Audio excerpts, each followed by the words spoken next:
حصہ دوم پارٹ 2 ارسطو کے مشہور اقوال، تعلیم اور علم پر اقوال، سیاست پر اقوال، زندگی سے متعلق مشہور اقوال۔ تعلیم اور علم سے متعلق اقوال۔ تعلیم کا مقصد صرف علم دینا نہیں بلکہ اچھے کردار کی تربیت کرنا ہے۔ The aim of education is not only knowledge but the formation of character۔ تعلیم کی جڑیں کڑوی ہیں مگر اس کے پھل میٹھے ہیں۔ The roots of education are bitter but the fruit is sweet۔ جو سیکھنے سے انکار کرتا ہے وہ اپنے آپ سے محروم ہو جاتا ہے۔ He who refuses to learn deprives himself of his own potential۔ نوجوانوں کو تعلیم دینا قوموں کی تعمیر ہے۔ The educate the young is to build the foundation of a nation۔ علم انسان کو آزاد کرتا ہے، جہالت اسے غلام بناتی ہے۔ Knowledge makes a man free، ignorance enslaves him۔ سیاست پولیٹکس سے متعلق اقوال۔ ریاست کا مقصد صرف زندہ رہنا نہیں بلکہ اچھے طریقے سے جینا ہے۔ The state exists not merely to allow life but to enable to a good life۔ جو انصاف کے بغیر حکومت کرتا وہ بادشاہ نہیں، ظالم ہوتا ہے۔ He who rules without justice is not a king but a tyrant۔ ایک اچھی حکومت وہ ہے جس میں قانون بادشاہ ہوتا نہ کہ انسان۔ A good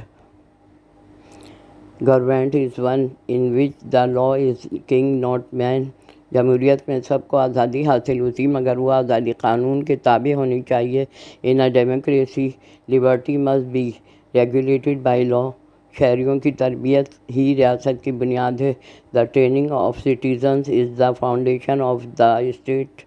زندگی سے متعلق اقوال۔ رشک سے انسان کو بچنا چاہیے مگر جس رشک سے انسان کی اصلاح کی امید ہو اسے ضرور اختیار کرنا چاہیے۔ انسان کے اسباب ظاہری میں عزت کا مرتبہ سب سے بلند ہے۔ بخیل خواہ دولت مند ہو لوگوں کے دلوں میں عزت حاصل نہیں کر سکتا۔ تم 4 چیزوں سے زندگی میں بلند مقام حاصل کر سکتے ہو: نیک گفتاری، بلند کردار، خلوص نیت، نیک لوگوں کی صحبت۔ حرص کو دل میں جگہ نہ دے کہ تیری قوت دوسروں سے زیادہ نہیں ہے۔ وقت ضائع کرتے وقت اس بات کا خیال رکھیں کہ وقت بھی آپ کو ضائع کر رہا ہے۔ زندگی کی ٹھوکریں بہترین ذریعہ تعلیم ہے۔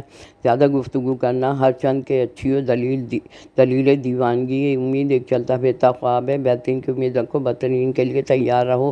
بدصورت چہرہ بدصورت دماغ سے بہتر ہے۔ غصہ ہمیشہ حماقت سے شروع ہوتا ہے، ندامت پہ ختم۔ تقلید سے کوئی عظیم نہیں بنتا۔ ناامیدی و مایوسی عمر کو گھٹا دیتی ہے۔ جواب دینے میں جلدی نہ کرنا، آخر میں خفت و شرمندگی نہ ہو۔ اگر کوئی تیرے حق میں بدی کرے اور تو کسی کے حق میں نیکی کرے تو دونوں کو فراموش کر دے۔ زندگی کی سب سے بڑی فتح نفس پہ قابو پانا۔ اگر نفس نے دل پہ فتح پا لی تو سمجھو دل مردہ ہے۔ سب سے بڑا بزدل وہی جو موت سے ڈرتا ہے۔ سورت بغیر سیرت کے ایک پھول ہے جس میں کانٹے زیادہ ہوں، خوشبو بالکل نہ ہو۔ ظالموں اور ستمگروں کے ساتھ تعلقات مت رکھ کے روز جزا ان کی باز پوچھ تیری تجھ سے ہوگی۔ غربت انقلاب و جرم کی ماں ہے۔ سب سے آسان کام جس کا نفع بھاری ہے، کم بولنا ہے۔ ملازم سے اپنا راز کہنا اسے ملازم سے مالک بنا دیتا ہے۔ جو شخص تحصیل علم کی مشکلات کو متحمل نہیں ہو سکتا اس جہل کی سختیاں ساری عمر برداشت کرنا پڑتی ہیں۔ ملک دولت کو کام بدنیت کی ذات سے زیادہ کوئی چیز ضرر نہیں پہنچا سکتی۔ خاموشی سب سے زیادہ آسان کام ہے، سب سے زیادہ نافع عادت طبیعت کو ضعیف کر دیتی ہے، اس کے خلاف کام کرواتی۔ مصیبتیں اور دکھ ہمیں اپنی کم ہمتی کی وجہ سے زیادہ خوفناک نظر آتے ہیں۔ جو بات معلوم نہ ہو اس کے اظہار میں شرم نہیں کرو بلکہ پوچھ کر اپنے علم میں اضافہ کرو۔ حسن اخلاق سے زندگی راحت آرام سے بسر ہوتی ہے۔ اس کو سب شعائر پر مقدم رکھنا چاہیے۔ کتنا برا ہے وہ انسان جسے اس بات کی پرواہ ہی نہ کرے کہ لوگ اسے دیکھ رہے ہیں۔ کسی کے عیب مت تلاش کر تاکہ دوسرا تیرے عیبوں کی جستجو نہ کرے۔ ہر ایک نئی چیز اچھی معلوم دیتی لیکن دوستی جتنی پرانی ہو اتنی عمدہ و مضبوط ہوتی ہے۔ کوئی بھی شخصیت اس وقت تک عظیم نہیں بنتی جب تک کہ اس میں پاگل پن کا جنون نہ ہو۔ غصہ سلگتی ہوئی لکڑی کی مانند ہے جو دوسروں کی جلانے سے پہلے خود جلتی ہے۔ خود کو جاننا تمام حکمت کا آغاز ہے۔ جواب سوچ سمجھ کے دو تاکہ تم کو بعد میں شرمندگی کا سامنا نہیں کرنا پڑے۔ قانون مکڑی کا وہ جالا ہے جس میں کیڑے مکوڑے تو پھنستے ہیں مگر جانور پر پھاڑ کر نکل جاتے ہیں۔